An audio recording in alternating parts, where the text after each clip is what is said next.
ជួបគ្នាយូរបងមានកូនហើយអង្គសងខំហើយគ្មានសល់អ្វីទេ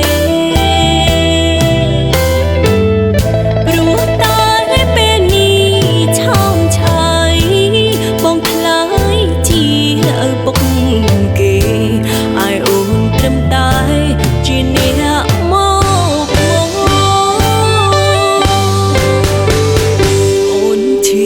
ចិត្តនឹងសង្សារចឹងអើ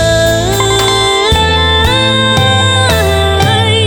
បងមានកូនហើយឲ្យអូនគ្រួមទ្រូងអាណោចអាធំខ្លួនខ្លាំងណាស់ខំទ្រាំរស់ទាំងខ្ទេចបេះដូងតែចង់ប្រាប់ស្ងួន